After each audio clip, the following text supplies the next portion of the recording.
Many viewers have asked me about Revit's built-in wire sizing system. So in this deep dive masterclass, we will get into the weeds and uncover all of the mysteries behind this interesting feature.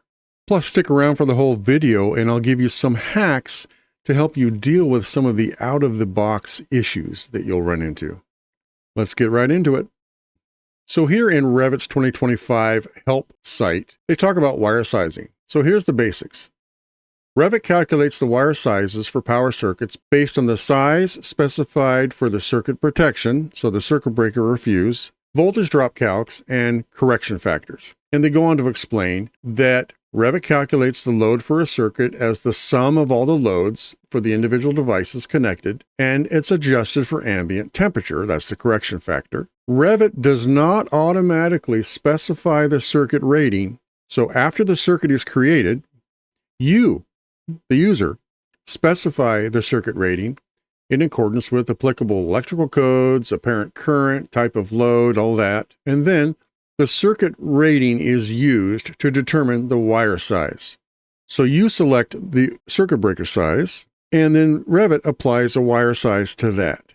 That should be your first red flag, because that is not how the industry decides wire sizes. Yes, for certain kinds of circuits, maybe a lighting circuit or just a plain old receptacle circuit, you might size your breaker based on the load at 20 amps and then say, I need 20 amps worth of wire for that. But things like motors can have smaller wire than the breaker might say otherwise. And the breaker is oversized for inrush current, things like that. So that direct tie between breaker and wire size does not always work. If we overlook that issue and say we're going to use Revit for maybe 90% of our wire sizing, let's see how that works. So to demonstrate, I'm in a test project, which is in Revit 2025, and it was set up with Revit's out-of-the-box electrical template, which depending on which version you are in, might be called an electrical template or a systems template or even a multi-discipline template. But get something that has some electrical characteristics already within it. And since I'm based in the United States, I'm using the American wire gauge for my wire. And to save time, I've already gone ahead and linked in this architectural Revit model, which you can download from Revit's site. And I've also modeled a switchboard and a panel board and even a receptacle circuit and have those all interconnected. If you need a reviewer on how that's done, I've got many videos on my channel that you can check out to see just how to get all this stuff interconnected. Now, since I want to see breaker sizes, load sizes, wire sizes, all of this data, and I don't want to have to jump around between circuits and panel schedules and all of that, I'm going to create a special schedule just for electrical circuits so we can see all of that in one place. So this is how you would do something like that. And as a reminder, schedules in Revit aren't just for dragging onto a sheet for final presentation, for printing. They're a very powerful design and analysis tool that you can use. So let's go up to View and over to Schedules, and there's a drop down. There's a few different kinds of schedules, but we're going to use a schedule with quantities right here. And then pick a category of electrical features you want to schedule. And I'm going to actually schedule electrical circuits. So right here, electrical circuits, and just call it electrical circuit schedule is fine. Click OK. Now we're in the Fields tab, and we have a list of all the available parameters within electrical circuits that I can bring into my schedule as fields or vertical columns. So first of all, I want to get the panel name in here, and I think it's just called panel. So we go down here to panel, and you can even type in search if you don't want to have to scroll for these. Panel, and let's get the circuit number. So let's see, we have circuit number. And I want to get the load name in here just so I can keep track of what I'm looking at. Load name. And let's get the apparent load in here in VA. So apparent, not current, but the apparent power.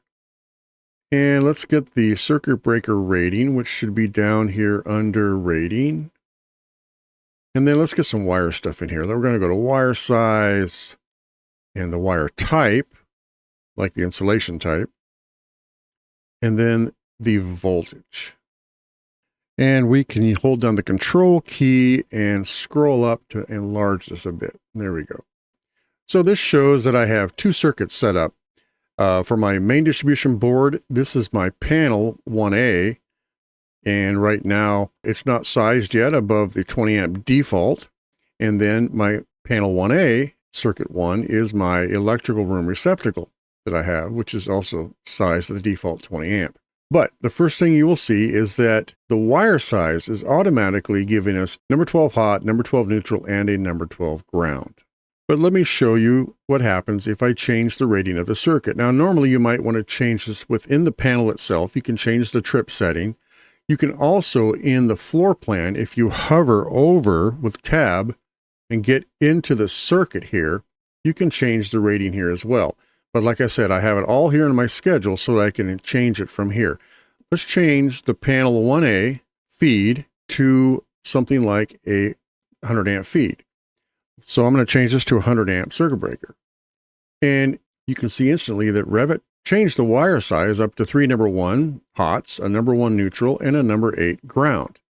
So this is how it sizes automatically based upon the rating of the breaker. If I change this to 200, again, now it goes up to 250s. So this demonstrates the first step of how Revit sizes things. I cannot change the wire size. That's not editable. I can't change it here. I can't change it in the floor plan. I can't change it anywhere. Okay, so that's that first limitation we're talking about. And furthermore, look at a branch circuit. If I change this to 30 amp, I get number 10s.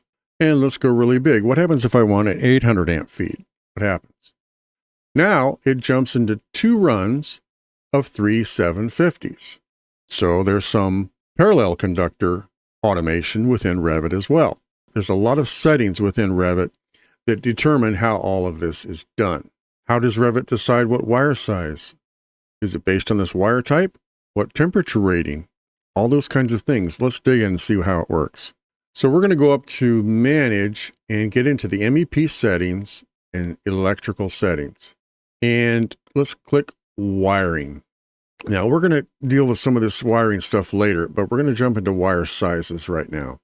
Now this is the wire sizing based upon ampacity, and this is set up for 2 different materials. You've got aluminum, which is shown here, and then you also have a separate chart for copper. So I want to focus on copper right now. And then you have different temperature ratings. Insulation has different temperature ratings, such as 60, 75, and 90 C, which is what they can tolerate. And those temperature ratings affect the ampacity of that wire.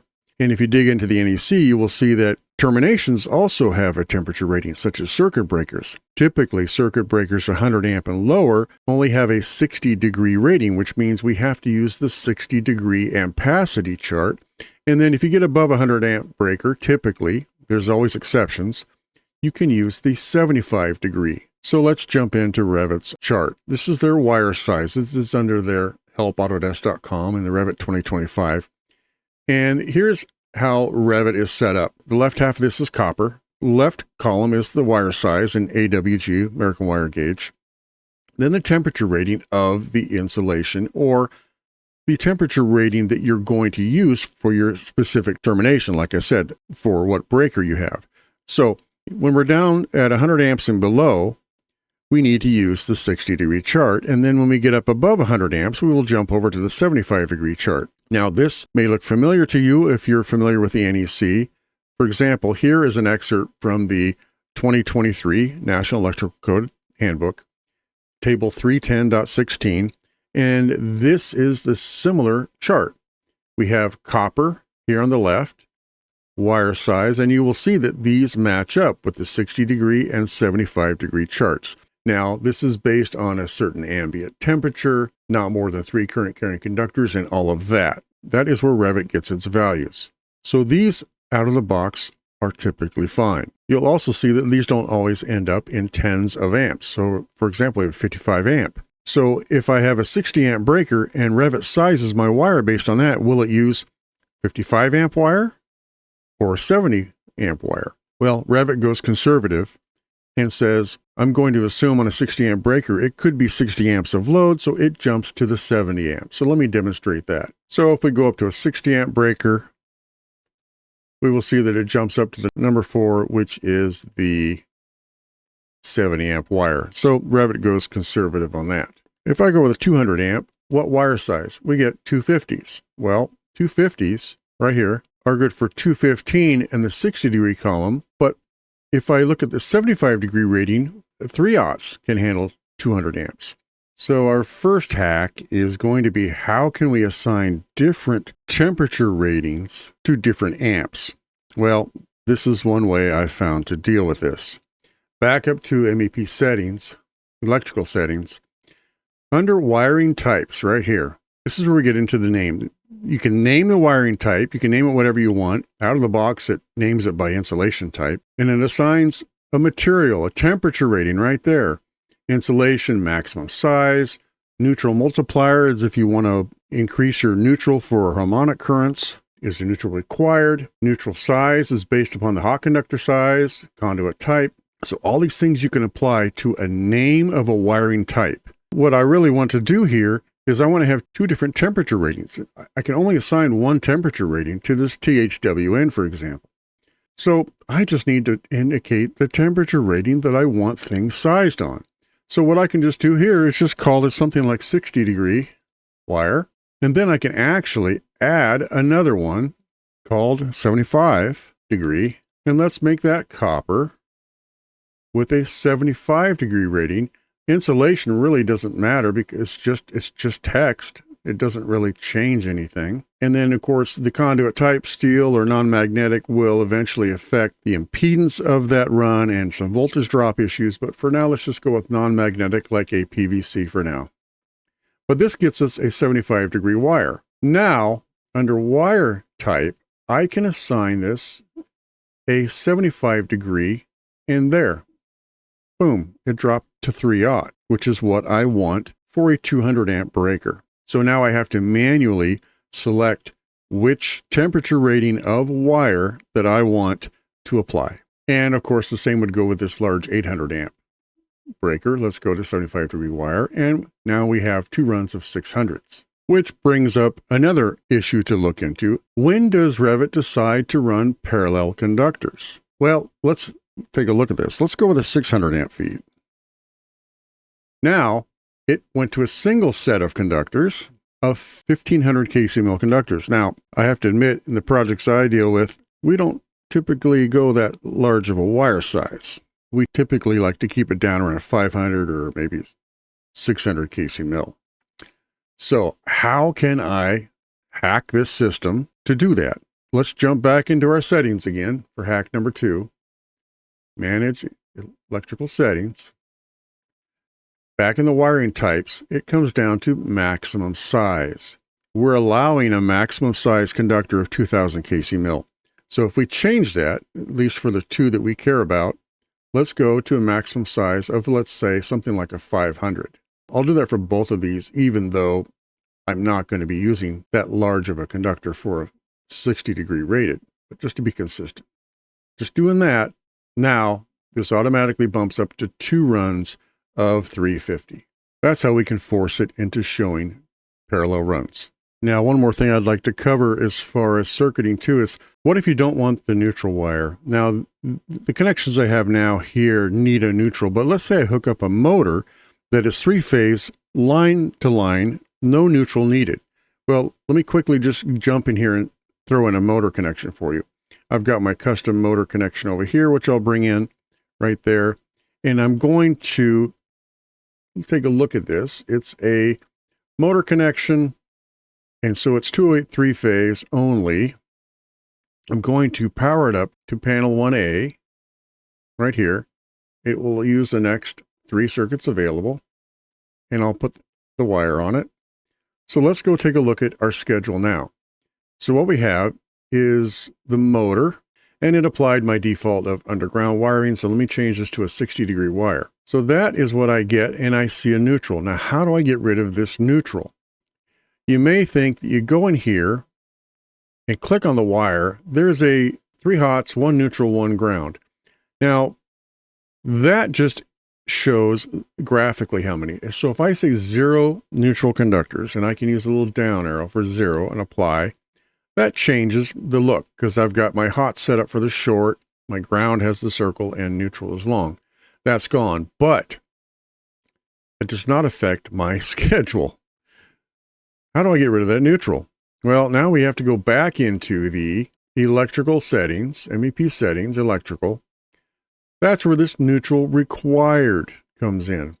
So this is overriding the graphical neutral settings, and this says I always need a neutral. Well, I don't always need a neutral. Does it hurt if I get rid of this when I do need a neutral? Well, no, because it's going to base whether I need a neutral on the connection type. So as you'll see, now I got rid of the neutral for this motor, which is a pure 3-phase connection. But the 120 and my 12208 panel board needs the neutral. Again, in that panel board, how does it know? Because I have the distribution system for this panel board set up down here as a 12208Y. That's telling it. So as you can see, it's all interconnected and it's not a simple, straightforward one place to change things. So this is what we have. So let's take a look at the next criteria that Revit uses to size wires, and that would be ambient temperature. Well, first of all, how do we even set the ambient temperature in Revit? You might think that because we can choose a location, for example, under Manage, we can go to Location up here. Now, many times you'll get the location from your architect that you're working with, but if you want to set it directly, you can go to Location and either use some internet mapping service, or you can just go to a default city list and pick something like Phoenix. Well, that doesn't change the ambient temperature for our electrical settings. That may affect the HVAC calculations and such, but for us, we have to manually go in and set an ambient temperature for the entire project.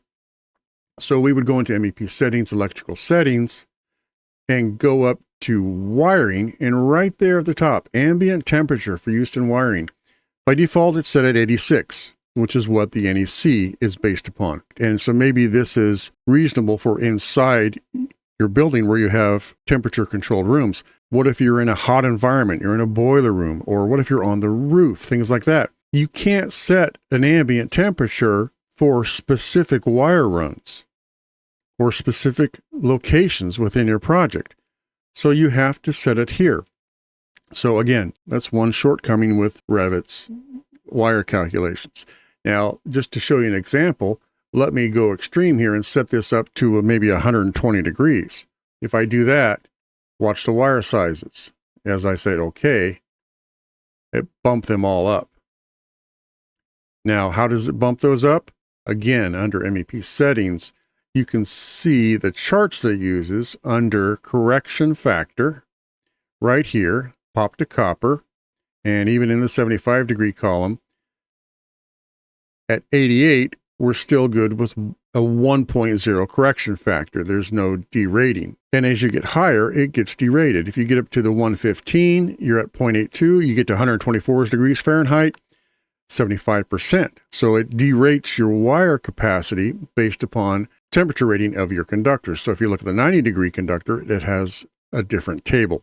So now the next criteria that Revit uses is the voltage drop. This gets brought up a lot by viewers such as yourself. All over the internet, you can see people discussing this issue. Let's go through this issue with an example. Now, first of all, I'm assuming that you understand the concept of what is voltage drop. So I'm not going to get into all of that other than the basics are you lose voltage from your source out to your load based upon how long that run is and the wire gauge and the load. There's some good references on calculating voltage drop that I'll put in the description below if you want to get into the nitty-gritty of math. What I want to demonstrate here is how Revit calculates that voltage drop. We're going to add some voltage drop fields to our schedule. So let me shrink this down a little bit. And we're going to add to our schedule a voltage drop, which gets calculated by Revit. So here we go, voltage drop. You can add that, and it's in actual volts. It's pretty much kind of an integer with no decimal places. So I can change that in my schedule by going to formatting. If you hit format and I go down to voltage drop, here I can get into some details of how to display voltage drop. Right now, it's field formatting based upon project settings, which volts are set to 0 decimal places. I'm going to override this and change it to 2 decimal places. Say OK.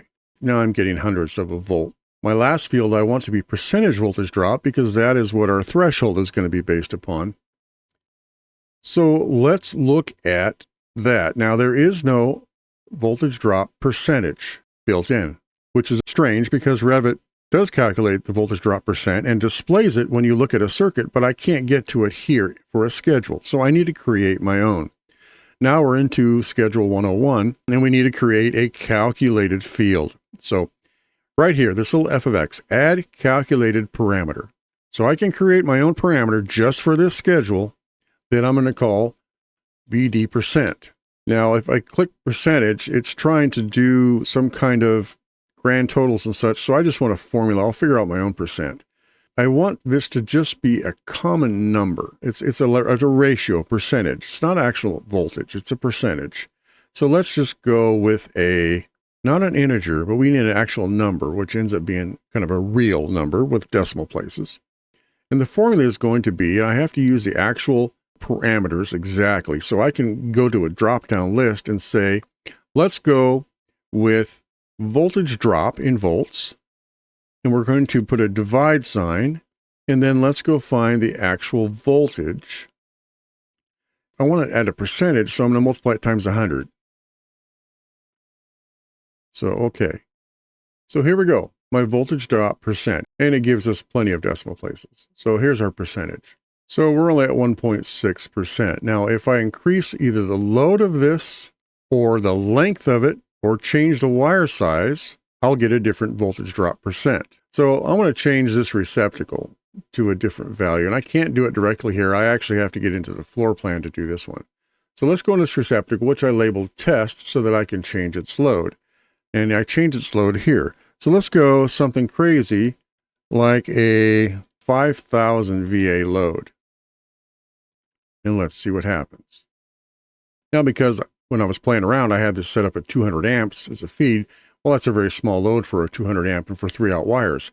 If I get this back down to a 20 amp circuit, let's see what happens. Now, first of all, when I change the rating, there are some built-in flags that Revit has. This says, the total connected apparent power for circuit 1 is exceeding 80% of the defined rating, 20 amps. So that's my little flag that I've got a lot of load on this circuit. And I've got 75-degree wire. Let's go down to 60-degree wire. And what I have is I only have a 2 volts of drop on this. Because if you look at the plan, it's right next to the panel. So now the length is very short. Now let's add that to our schedule as well. Let's get a length. Let's go to Fields and add a circuit length. Length right here. And then I can move this up where I want. Let's put it up here by the rating. So now we have a length. We've got wire size and we've got length. And we've got load that determines voltage drop. So now let's just keep increasing the apparent power until we can get a voltage drop. So let's go to the edit type, increase the apparent power to 20,000. Okay, now we're getting up to 8 volts of drop, which is 6.7% voltage drop. But it kept it at a number 12. Well, I have to admit, I cheated the system to show you how wire sizing happens without voltage drop. So now we need to bring voltage drop into play. So under Manage Settings, one of the electrical settings we have here under Wiring is down here, maximum voltage drop for branch circuit and maximum voltage drop for feeder circuit, wire sizing. I had set these up very, very high so that there was no thresholds involved, no calculations for voltage drop. But in reality, I want to set these up for some limits. Now, you take a look at the NEC, it recommends a 3% maximum for branch circuit. So let's go with 3%. And by the way, the out-of-the-box setting on this is only 2%. So you'll need to change that to 3% to begin with. And then it also recommends 5% for the total voltage drop, which may indicate 2% for a feeder, but If your branch circuit is only 2%, then you could have 3% for your feeder, as long as they add up to 5%. But I'm just going to keep it simple. Go 3% on branch, 2% on my feeder, just to show how this works. Okay, now that I've put that limit in, Revit automatically upsizes my wire to keep this voltage drop percentage below 3% for that branch circuit. So you can see now it bumped it up to number 8s to keep that below 3%. That's because of the load. If I go down here and put my load back to something more reasonable,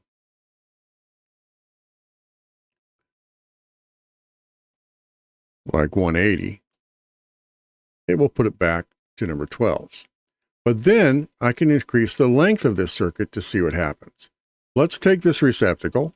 I'm going to delete the wire graphics from it. It's still connected. And I'm going to take this receptacle and let's move it. Because it's non-hosted, I can move it around. Shameless plug for non-hosted families there. Let's get it over here. Now the distance is 273 feet. Now with such a small load, my voltage drop is still below 3%. So this shows that it's basing the voltage drop not on the breaker rating. It's not assuming a full 20 amps on this circuit. It's only using the apparent power of that circuit to figure out the voltage drop. So this becomes an issue if you're trying to size your wiring based upon maybe some future load, or in the case of a receptacle, it could have a 1500 watt load applied to it. I want to size my circuit for that. Now for Revit to do that for me, I have to fake in maybe an 80% of my 20 amp circuit.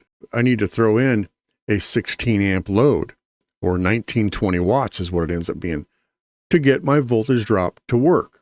So I would have to go in and fake in that 1920, which is 16 amps,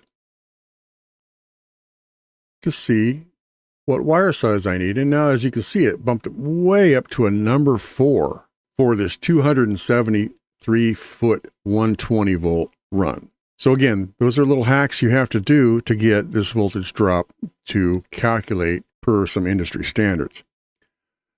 That's first issue. You will also notice that it upsized the ground to be the same size as the hots and neutrals. Well, normally NEC allows the ground to be smaller than the hot and neutral. Even for voltage drop reasons, we only have to size it up proportionally to how we sized up our wire. So again, another issue.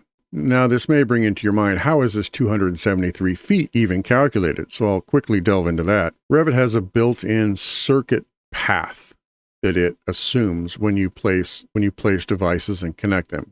So if you get into the circuit itself, and the way you do that is to tab over it until you see the dashed lines and the arrow come up, click on it. Now, up top, you have an Edit Path button.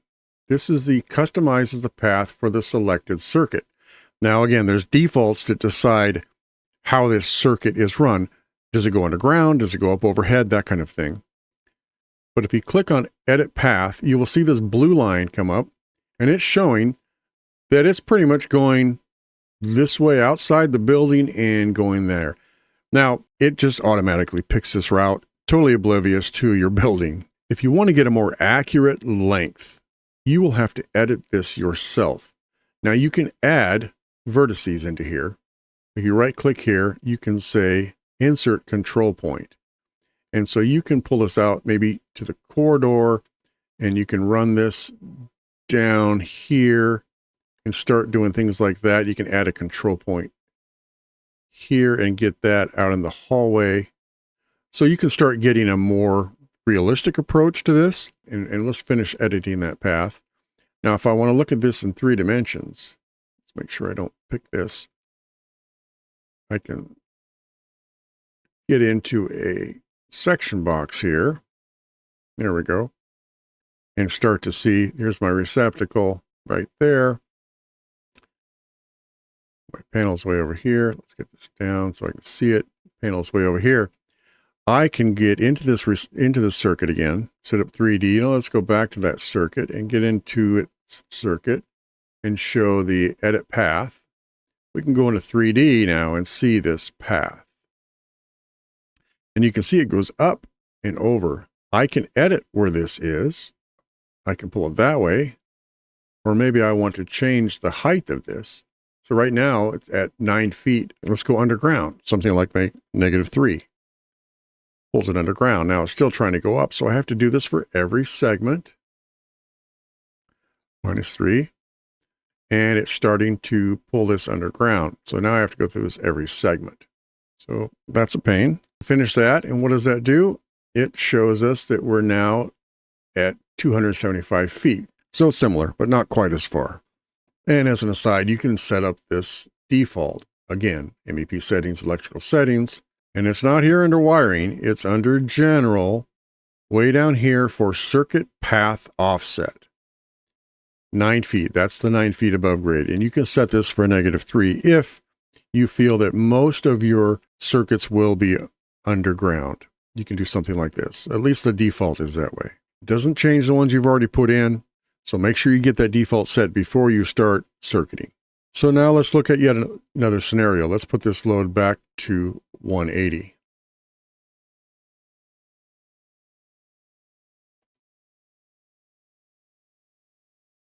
Let's add another receptacle closer to the panel where we had one before.